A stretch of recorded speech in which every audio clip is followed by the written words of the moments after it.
ધોરણ 8 જ્ઞાન સેતુ ગણિતમાં આનો મતલબ થાય છે બ્રિજ કોર્સ, ક્લાસ રેડીનેસ. ધોરણ 7માનું બધું રિવિઝન ફટાફટ કરી લઈએ. પ્રકરણ 1 પ્રાકૃતિક સંખ્યાઓ, એમાં પૂર્ણાંક સંખ્યાઓનું જ્ઞાન તમે મેળવ્યું છે. એમાં પ્રાકૃતિક સંખ્યા, પૂર્ણ સંખ્યા, ઋણ પૂર્ણાંકો, પૂર્ણાંક સંખ્યા. તો તમારું ટાઇટલ હતું પૂર્ણાંક સંખ્યાઓ. તો અહીંયા આગળ જો વિરોધી પદ મેળવો, વજનમાં વધારો તો ઘટાડો, ચડતા ક્રમમાં ગોઠવો તો ઋણ સંખ્યા મોટી દેખાવમાં હોય તે સૌથી નાની. ઋણ પૂર્ણાંક સંખ્યાને આધારે જવાબ આપવાના છે. -20થી મોટી 4 ઋણ પૂર્ણાંક લખો તો તમે લખી શકો. મોટી કહેતો -19, -15, -10 જેવી સંખ્યાને આધારે જવાબ આપો.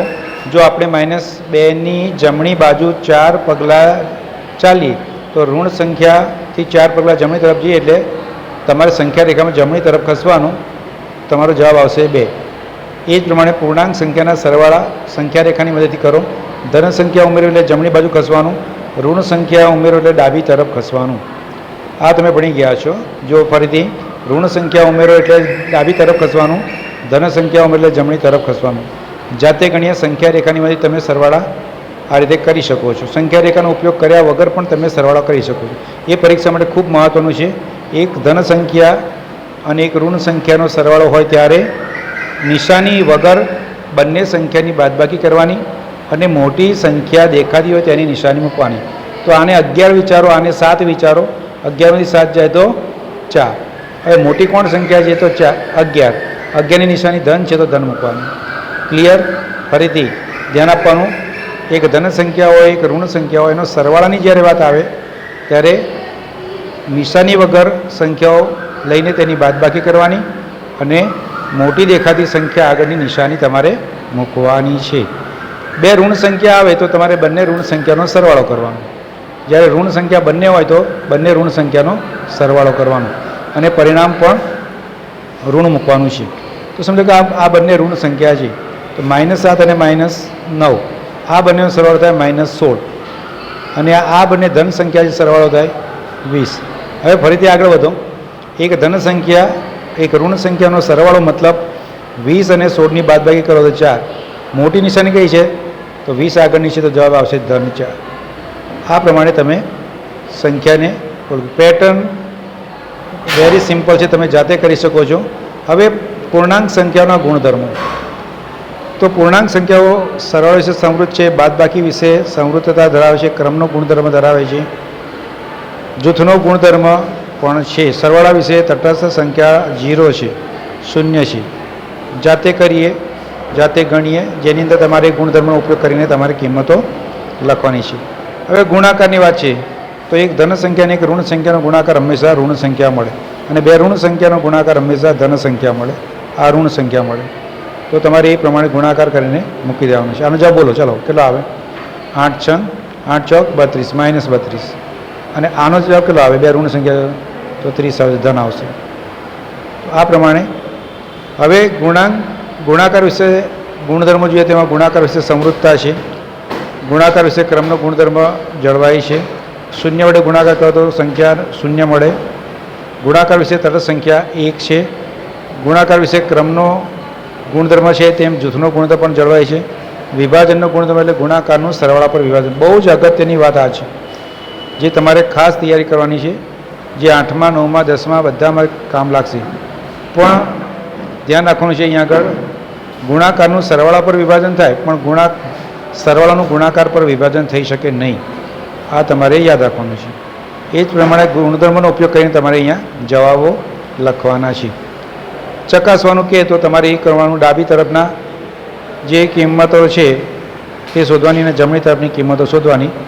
અને તમારે એ જ રીતે તમારે ગયા વર્ષે આવતું હતું કે પ્રશ્નપત્ર આપેલું હોય એમાં સાચા પડે તો આટલા માર્ક, ખોટા પડે તો આટલા માર્ક, બરાબર. તો તેના આધારે તમે એનું પરિણામ અથવા તેનું જે કંઈ કોરિડોર છે એનો ઉકેલ મેળવી શકો છો. પૂર્ણાંક સંખ્યાના ભાગાકાર.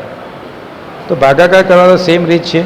તો બે ઋણ સંખ્યાનો ભાગાકાર આવે તો ધન મૂકવાનો, 2 ઋણ સંખ્યાનો ભાગાકાર આવે તો ધન. એક ધન અને ઋણનો ભાગાકાર આવે, એક ધન અને ઋણનો ભાગાકાર આવે તો ઋણ મૂકવાનો. જોઈ લો, જે ગુણાકારના નિયમ હતા તે અહીં ભાગાકારમાં નિયમ લાગુ પડે છે. ભાગાકારના જે ગુણધર્મો છે એમાં સમક્રમી નથી, યાદ રાખજો. 0 વડે ભાગાકાર થઈ શકે નહીં, કારણ કે અવ્યાખ્યાયિત છે. એક વડે ભાગાકાર કરો તો જવાબ એનો એ જ મળે. ક્રમના નિયમનું પાલન થતું નથી અને જૂથના નિયમનું પણ પાલન થતું નથી ભાગાકાર વિશે. અહીંયા ભાગાકાર જાતે કરો, કિંમતો મૂકી દો, કઈ કિંમત માટે જવાબ સાચો છે. હવે પ્રકરણ તમારું જે બે છે તે તેમાં તમારે અલગ અલગ આકૃતિ પૈકી કયો ભાગ છે તે તમારે જોવાનો છે. તો અપૂર્ણાંકનો અહીંયા કયો ભાગ દર્શાવે છે? 7માંથી 3. તો એ પ્રમાણે તમે ચિત્રને આધારે અલગ અલગ કુલ ભાગ નીચે લખવાના. કુલ ભાગ સમજો કે આ છે તો કુલ ભાગ નીચે લખવાના અને 3 અષ્ટમાંશ કહેવાય 3ને શેડિંગ કરવાનું છે. એ પ્રમાણે તમે આગળ વધો. તો કેટલા ભાગ કરવાના? તો સંખ્યા રેખા પર દર્શાવો તો સેમ વસ્તુને દર્શાવવાની. અહીંયા 5 ભાગ કરવાના. તો અહીંયા 1, આ બીજો ભાગ, આ ત્રીજો ભાગ, આ ચોથો ભાગ. તો તમારે કુલ 5 સરખા ભાગ કરવાના 0 અને 1ની વચ્ચે. તો 1, 2, 3, 4 અને 5 આટલે તમારે અહીંયા આવશે. અહીંયા આગળ ખોટું છે આ. તો અહીંયા આગળ આ 1 પંચમાંશ કહેવાય, આ 2 પંચમાંશ કહેવાય અને આ થશે 3 પંચમાંશ. તો એ પ્રમાણે તમારો જવાબ મળશે. અહીંયા સંખ્યા રેખામાં થોડી દોરવામાં ભૂલ છે, જરા સુધાર લો. 5 ભાગ બતાવવાના છે, અહીંયા 4 ભાગ બતાવી દીધા છે ભૂલથી. તો સંખ્યા રેખા પર દર્શાવવાની વાત આવે ત્યારે ફરીથી છેદની સંખ્યા જેટલા ભાગ કરવાના અને જે નંબર અંશમાં લખ્યો છે તે નંબરને બતાવવાનો. આને 1 કહેવાય, આને 2 કહેવાય, આને 3 કહેવાય, 3 કહેવાય. આને 1/3, આને 2/3 અને આને 3/3. 3/3 નો મતલબ થાય 1.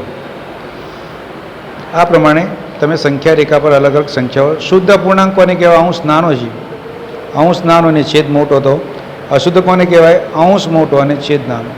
મિશ્ર કોને કહેવાય? કે જે અશુદ્ધ અપૂર્ણાંક છે તેમાં પૂર્ણાંક અને અપૂર્ણાંક દર્શાવે તો એને મિશ્ર સંખ્યા કહેવામાં આવે છે. તો આ રીતે મિશ્ર સંખ્યા અને તેના સરવાળા બાદબાકી પણ તમે એની મદદથી સમજો કરી શકો છો. તો મિશ્ર સંખ્યાનો જે મિનિંગ છે, પૂર્ણ સંખ્યા આવે એમાં અંશ આવે અને છેદ આવે. જ્યારે તેને અશુદ્ધ અપૂર્ણાંકમાં ફેરવવાનો થાય શું કરીએ છીએ આપણે? તો એને ગુણાકાર કરીએ છીએ. છેદ અને પૂર્ણ સંખ્યાનો ગુણાકાર. 2 પૂર્ણાંક 3 પંચમાંશ છે તો પહેલાં 5 × 2 = 10. 10માં કેટલા ઉમેરવાના? 3. તો 13 પંચમાંશ એમ કહી શકાય. જે તમે કરતા રહ્યા છો નાના ધોરણોથી. જાતે ગણીએ. મિશ્ર અપૂર્ણાંક સ્વરૂપમાં દર્શાવ આવડે, અશુદ્ધ અપૂર્ણાંક સ્વરૂપમાં દર્શાવો તે પણ તમને આવડે. જે પ્રમાણે સમજાવે છે તે પ્રમાણે. સમઅપૂર્ણાંકનો મતલબ શું?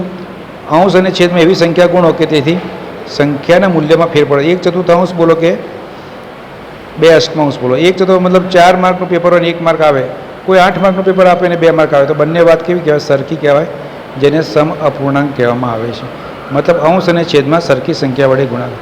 અતિ સંક્ષિપ્ત રૂપ એટલે ટૂંકું રૂપ. ટૂંકું રૂપ આપવાનું. ટૂંકું રૂપ આપતી વખતે શું કરવાનું? તો કે એનો અવયવ પાડીને છેદ ઉડાડવાનો. અહીંયા 16 અને 36. તો 16ના અવિભાજ્ય અવયવ પાડવાના.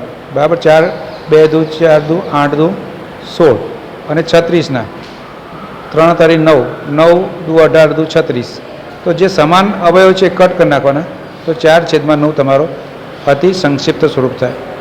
સમછેદીય પૂર્ણાંક એટલે જેના છેદ સરખા છે તે. હવે છેદ સરખા ના હોય તો છેદની સંખ્યાનો લસા લેવાનો અને લસા લીધા પછી આપણે સમાન લસા બને તે માટે અંશ અને છેદમાં સંખ્યાને દરેકને ગુણવાની અને તેથી તમને એ સમઅપૂર્ણાંક મળી શકે છે. દાખલા અહીંયા સમઅપૂર્ણાંક, આ જે સમઅપૂર્ણાંક છે બરાબર, આનો સમઅપૂર્ણાંક કરો તો તમારે છેદની સંખ્યાનો લસા લેવાનો. કેટલો લેવાનો? 12. હવે 12 લાવવા માટે અહીંયા કેટલા કરવાના? તો અહીંયા 4 અને 4 વડે ગુણાકાર કરવાનો. અહીંયા આગળ 3 અને 3 વડે ગુણાકાર કરવાનો. બરાબર. તો ઉપર આવશે, અહીંયા આવશે 4 12 અહીંયા આવશે 3 12. તો તમે જોઈને કહી શકો 12માંથી 4 જે છે એ ભાગ મોટો કહેવાય, 4 12 મોટા થશે. તેનો જ ઉપયોગ આપણે સરવાળા અને બાદબાકીમાં કરીએ છીએ. સરવાળા બાદબાકી કરતી વખતે હંમેશા છેદ સમાન કરીને પછી જ આપણે એના સરવાળા બાદબાકી કરી શકીએ, ડાયરેક્ટ કરી શકતા નથી. એનો જ ઉપયોગ તમે વ્યવહારિક દાખલાઓમાં કરી શકો છો જેમાં સરવાળા બાદબાકી આવે. અપૂર્ણાંકના ગુણાકાર. અપૂર્ણાંકના ગુણાકારની અંદર અંશ અંશનો ગુણાકાર, છેદ છેદનો ગુણાકાર કરવાનો. અંશ અંશનો અને છેદ છેદનો ગુણાકાર કરવાનો. બહુ વેરી સિમ્પલ છે. આમાં લસા લેવાનો હોતો નથી.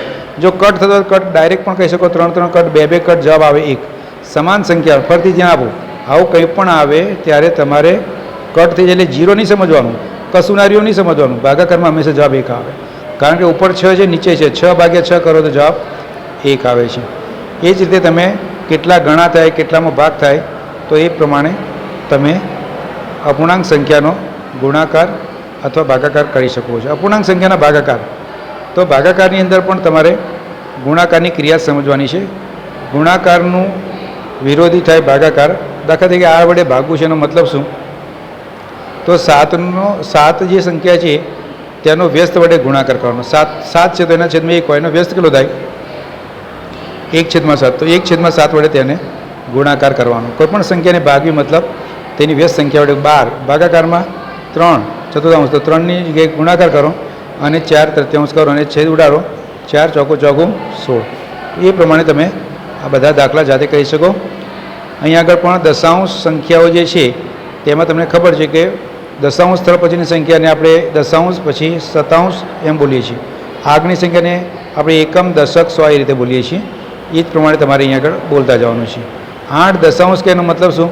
0.8 એમ, 1 દશાંશ આવે, બરાબર. એ જ પ્રમાણે તમે કહો 7 એમ કે 700.7, 700.7, તો આ રીતે તમે બીજી રીતે પણ લખી શકો છો. જાતે તમે કરો, બરાબર. સ્થાન કિંમતની મદદથી અહીંયા સ્થાન કિંમત કે તો આ શું આવે? આ સહસ્ત્રાંશ આવે અથવા હજારાંશ આવે. આને શતાંશ કહેવાય અને દશાંશ કહેવાય. આ જે છે એકમ કહેવાય, આ દશક કહેવાય અને આ 100 કહેવાય. તો એ પ્રમાણે તમે રૂપિયા પૈસામાં દર્શાવો, બરાબર. તો 1 રૂપિયો એટલે 100 પૈસા, તો 1 પૈસો બરાબર 0.01 રૂપિયા. તો 75 પૈસા કહે તો લખવાનું નથી. કેટલો ભાગ થાય? 100માંથી 75, એટલે 100માંથી 75 એટલે 0.75 રૂપિયા એમ કહેવાય. 75 રૂપિયા એમ કહેવાય. એ જ પ્રમાણે તમે કિલોગ્રામમાં પણ ફેરવી શકો છો. દશાંશ સંખ્યાના ગુણાકાર જે પરીક્ષા માટે ખૂબ અગત્યના છે. જ્યારે તમે દશાંશવાળી સંખ્યાનો ગુણાકાર કરો છો ત્યારે ધ્યાનથી કરવાનો. દશાંશ સ્થળ પછી 1 અંક છે, આમાં પણ 1 અંક છે, તો 2 અંક થયા કુલ.